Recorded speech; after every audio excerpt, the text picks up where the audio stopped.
वो यार बात ये है कि अगर इंडिया हम करेंगे तो इंडिया भी करेगा, तो हम अगर इंडिया हम करेंगे तो इंडिया बच जाएगा। किस किस्म के लोग हैं आप? किस किस्म की सोच है आप? तो आप इंडिया को लेकर इतना हाइपर हो रहे हैं। इंडिया वाले इस वक्त पाकिस्तान में तीन एयरपोर्ट इंडिया के पास हमारे गिरवी जा चुके हैं।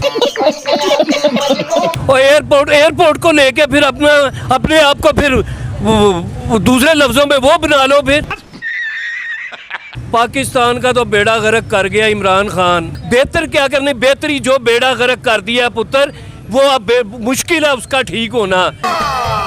तो इससे बेहतर ये है कि जिंदगी खत्म हो जाए, रोज रोज के सिसक के मरने से एक दफा ही मर जाना बेहतर। उनके इतने क्रिटिकल कंडीशन के ऊपर आप प्रोटोकॉल मांग रहे हो उनसे, अब क्या चीज़ हो यार, चोर हो आप। वो वाली कंट्री है जिसको हम लायक नहीं करते, पर वो लोगों की हेल्प कर रहे हैं, वो लोगों के लिए अच्छे बन रहे हैं। और हम लोग यार भाई मेरे को अल्फाज नहीं कैसे आते। नहीं अब सबूत दे के जाए ना। गजब बेइज्जती है। यहाँ के इसका जो हुक्मरान है वो किस तरह के हैं, इन्होंने हमें देना नहीं, इन्होंने हमसे मांग लेना। पाकिस्तान की तरफ से मैं नहीं समझता कि कोई इमदादी टीमें जा रही हैं, और कुछ भी नहीं जा रहा। बस हवा निकल गई। तुर्की के रिलेशन कितने मजीद स्ट्रॉन्ग होंगे? मजीद स्ट्रॉन्ग होंगे, पाकिस्तान के ख़राब भी हो सकते हैं। इन्होंने वक्त बदल दिया, जज्बात बदल दिए, जिंदगी। एक वो जो उसके साथ बुरे वक्त में उसके काम आया, और मेरे ख्याल से इंडिया इस वक्त उनके काम आ रहा है। क्या बात क्या। नमस्कार दोस्तों, मेरा नाम है धीमान और आप देख रहे हैं नेशन ब्रू। पाकिस्तान के प्रधानमंत्री शहबाज शरीफ ने एक बयान दिया था कि हम न्यूक्लियर पावर है, भारत हमसे बच के रहे।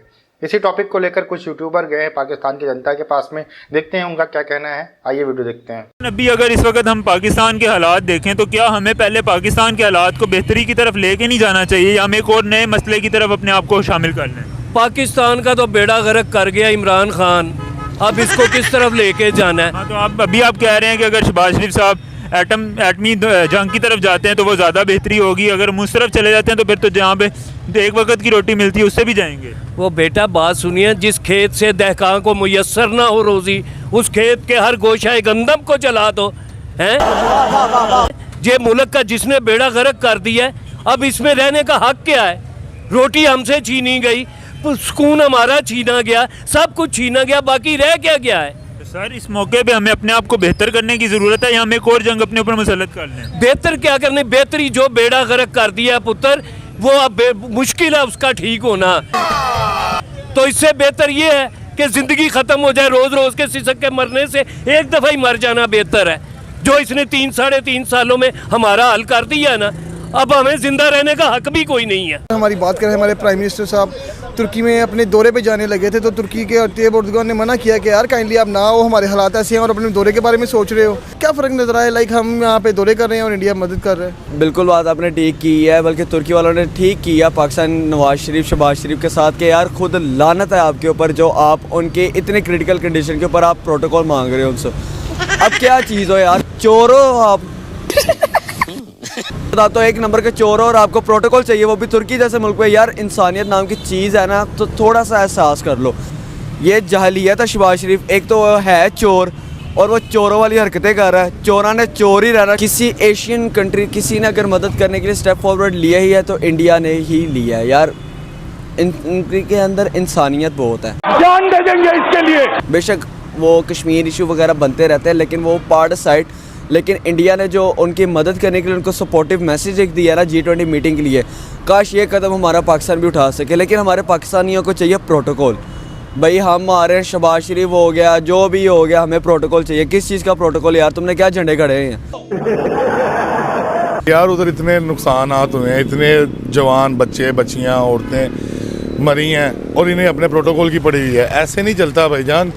हमारा मुल्क हर जगह बदनाम है और अब फिर ज़्यादा बदनाम हो गया। मुझे तो सुनने में ये तक आ गया कि यार 20 मुल्क मिल के वहाँ पर मदद कर रहे हैं, इंडिया ने जमा किए हैं। यार वो वाली कंट्री है जिसको हम लायक नहीं करते, पर वो लोगों की हेल्प कर रहे हैं, वो लोगों के लिए अच्छे बन रहे हैं। और हम लोग यार भाई मेरे को अल्फाज नहीं कैसे आते। नहीं अब सबूत दे के जाए ना। गजब बेइज्जती है। एक तरफ तो हम बड़े बड़े दावे करते हैं कि तुर्की हमारा भाई है, हमारा चाइना हमारा कोहे हिमालय से बुलंद है, लेकिन जब दूसरे एंड पे हम प्रैक्टिकल देखें तो वो हमेशा भारत को साथ देते हैं, पाकिस्तान को तो रिजेक्ट कर देते हैं। पाकिस्तान को मैं जो समझता हूँ रिजेक्ट करने की वजह यही है कि उनको पता है तुर्की को कि यहाँ के इसका जो हुक्मरान है वो किस तरह के हैं, इन्होंने हमें देना नहीं, इन्होंने हमसे मांग लेना। कौन है ये लोग? तो मैं तो ये समझ शायद इसलिए वो विज़िट करने नहीं गया, और वो सिर्फ दिलासे उनको दे सकता है। बाकी उसके तो अपने हालात बुरे हुए हैं वज़ीर आज़म के, वो तो कहता मैं वहाँ पे गया तो मुझे कुछ देना ना पड़ जाए।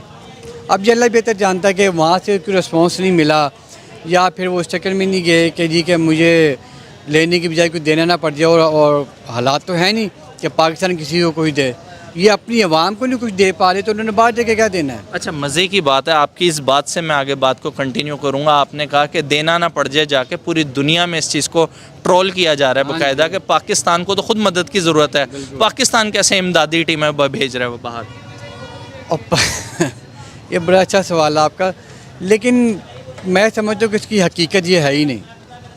पाकिस्तान की तरफ से मैं नहीं समझता कि कोई इमदादी टीमें जा रही हैं, और कुछ भी नहीं जा रहा, बस हवा निकल गई, कुछ भी नहीं जा रहा है। बाकी ये है कि अल्लाह उनके भी हालात को बेहतर करे, क्योंकि आज की जो न्यूज़ है कि 41,000 से ज़्यादा अमवात वो कहते हैं, और जो नुकसानात हैं वो बढ़ गए हैं, जो आज की न्यूज़ है। बाकी अच्छा, मुझे ये बताएं, चलें लास्ट में मुझे ये बताएं, जिस तरीके से भारत मदद कर रहा है, इससे भारत और तुर्की के रिलेशन कितने मज़ीद स्ट्रॉन्ग होंगे? मज़ीद स्ट्रॉन्ग होंगे, और पाकिस्तान के ख़राब भी हो सकते हैं। इन्होंने वक्त बदल दिया, जज्बात बदल दिए, जिंदगी। बोस, इसमें मेरे ख्याल से जो मेरा पॉइंट ऑफ व्यू है वो ये है कि मुसीबत के वक्त ना बंदा दो बंदों को नहीं भूलता, एक वो जो भाग गया छोड़ के, एक वो जो उसके साथ बुरे वक्त में उसके काम आया, और मेरे ख्याल से इंडिया इस वक्त उनके काम आ रहा है। क्या बात, क्या बात, क्या बात। और पूरी उम्मत मुस्लिमा को भी चाहिए कि उनके काम आए। बेसिकली एज ए मुस्लिम हमें भी चाहिए कि तुर्की के लिए कुछ करें, ये ना कि सिर्फ शोबाजियाँ करें, जिस तरह हमारी पाकिस्तान में यहाँ पर शोबाजियाँ चल रही हैं, हो कुछ भी नहीं रहा, सिर्फ बढ़कें चल रही हैं। ये वाला काम नहीं, जो कुछ करेगा आपको लाजमी सी बात है कि तुर्की उसी का साथ देगा, उसी को अच्छा कहेगा, उसी को अपना दोस्त मुल्क मानेगा। अगर हम एटमी जंग करते हैं तो ऑब्वियसली बात है इंडिया भी एक एटॉमिक कंट्री है, खित्ते के अंदर तो फिर एक तबाही वाला जो आंसर है वो पैदा होगा ना।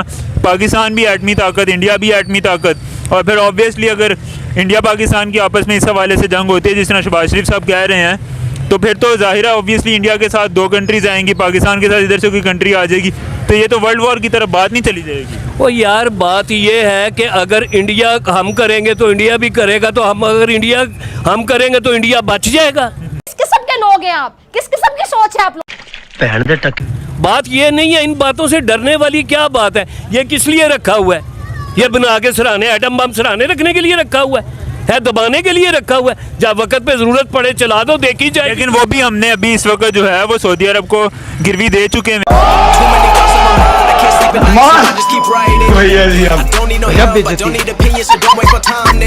कि भाई हमारे मुल्क में तो इस वक्त गुर्बत चल रही है, तुम हमें पैसे दे दो, थोड़ा सा लोन दे दो, ये तुम अपने इसको हमारा एटम बम अपने पास रख लो। और मज़े की बात मैं आपको बताऊँ, आप इंडिया को लेकर इतना हाइपर हो रहे हैं, इंडिया वाले इस वक्त पाकिस्तान में तीन एयरपोर्ट इंडिया के पास हमारे गिरवी जा चुके हैं। इसका जिम्मेदार कौन है? इसका जिम्मेदार पीडीएम ने दिए हैं, पीडीएम ने दिए। इसका जिम्मेदार कौन है? पिछले जो पीडीएम ने 75 सालों में तो दिए ना, और अब ये 3 सालों में बाद जो बेड़ा गर्क किया, फिर उसका क्या करेगा? वो क्या करेंगी बेटा? जब मैं जो भूखा मर रहा हूँगा तो फिर मुल्क चलाने के लिए तो कुछ करना पड़ेगा ना। फिर हम उसी इंडिया से जंग करेंगे जिसके पास हमारे 3 एटम बम हैं। ओ यार, वो बात 3 एयरपोर्ट्स हैं। और एयरपोर्ट को लेके फिर अपने आप को फिर दूसरे लफ्जों में वो बना लो। फिर पहला हल ये है कि सबसे पहले तो अगर हमारे इदारे और हमारे सियासतदान अगर ये मिलके बैठे, इनको कुछ सोचना चाहिए कि आवाम को भी कोई रिलीफ देना है, ना कि ये खुद। सबसे पहले तो मेरा ख्याल है कि अगर ये जितने MP हैं, MNA हैं, मेरी अपनी थॉट है, हर किसी की हो सकती है, किसी की नहीं भी हो सकती। इनको चाहिए, जितना इन लोगों ने पाकिस्तान में खा लिया है ना, इनको चाहिए कि अब इनकी ये जो सैलरी है ना, ये भी बंद कर देनी चाहिए। इनको सैलरी भी नहीं देनी है, देखते फिर कौन इलेक्शन लड़ता है। मेरा नहीं ख्याल कि कोई भी सियासतदान फिर सोचेगा। तो ये इनकी जो है और भी खर्चे अखराजात हैं, इनको जो कुछ मिलता है वो तो एक दूर की बात है। मैं कहता हूँ इनको सैलरी भी नहीं देनी चाहिए। सिर्फ सियासतदान ही करप्ट है हमारे मुल्क में, या और करप्ट तो ये तो कह सकते हैं हमारी वहाँ भी बड़ी करप्ट है। ये छोड़ दे हम लोग, जहाँ पे किसी का दाव चल लगता है ना। मैं ये तो बात कर रहा हूँ, आप वो समझ रहे हैं, लेकिन जवाब नहीं देना। नहीं सर, मैं समझ ले, जैसा भी आप समझ ले, लेकिन हम खुद भी ठीक नहीं है। हमारा भी जहाँ पे बस चलता है ना, तो हम काम नहीं करते हैं। आगे दोस्तों वीडियो देखी, और इसमें जो उबैद भाई थे लाजवाब वाले वो पूछ रहे थे कि भारत से एटमी जंग करनी चाहिए, तो चचा जो थे वो बहुत ताव में आ गए। उन्होंने कहा कि नहीं, हमें भारत को ख़त्म कर देना चाहिए और पाकिस्तान को भी ख़त्म कर देना चाहिए, क्योंकि हमारे यहाँ पर इतनी भुखमरी आ चुकी है, हम जी नहीं पा रहे हैं, हम मर नहीं पा रहे हैं, तो इससे अच्छा कि हमें ख़त्म कर दो, भारत को भी ख़त्म कर दो। मतलब इतनी दिल में नफरत है कि अगर हम ख़त्म होंगे तो भारत को भी ख़त्म करेंगे। एक और इंटरव्यू मैंने देखा था जिसमें एक बंदा ये कह रहा था कि हम इतने गरीब हो चुके हैं, अगर हम ख़त्म होने वाले होंगे तो उस दिन भारत को भी ख़त्म कर देना चाहिए। तो ये ऐसी मानसिकता रख के कैसे अपने देश को तरक्की के ऊपर ले जा सकते हैं। और रही बात भारत को ख़त्म करने की, तो अगर आप थोड़े बहुत दम छोड़ते हैं उसके बाद में भी भारत बच जाएगा, लेकिन पाकिस्तान बिल्कुल भी नहीं बचेगा। तो मारने और मरने वाली बातें बिल्कुल ना की जाएं, हमेशा पॉजिटिव सोच रखनी चाहिए। आपके करने से कुछ नहीं होगा, आप इतने समय से भारत से लड़ रहे हो लेकिन उसका कोई भी रिजल्ट नहीं निकला है। यहाँ पर शहबाज शरीफ जो प्रधानमंत्री हैं पाकिस्तान के, उनके तुर्की जाने के ऊपर भी बात हुई। तो तुर्की के जो राष्ट्रपति हैं उन्होंने सोचा होगा कि कहीं आके हम ही से पैसा ना मांगने लगे, इसलिए उन्होंने कहा होगा भैया अभी मत आओ हमारे यहाँ, क्योंकि ये जिस भी देश जाते हैं तो हमेशा पैसा मांगने के लिए जाते हैं, तो कहीं ना कहीं उनके अंदर डर रहा होगा। इसके अलावा वहाँ पर जो सिचुएशन है वो भी बहुत ख़राब हो चुकी है, जैसा कि इसमें एक भाई साहब बता रहे थे। तो आने वाला जो समय होगा पाकिस्तान के लिए और डिफ़िकल्ट हो सकता है। जिस तरीके के पॉइंट ऑफ थॉट वहाँ पर लोग रख रहे हैं, उससे पाकिस्तान को सबसे ज़्यादा नुकसान है, उसके बाद में ही किसी दूसरे देश को नुकसान हो सकता है। भारत जो है तुर्की के अंदर अपनी जो मदद है उसको चालू रखेगा, जिससे वहाँ के लोगों को रेस्क्यू किया जा सके।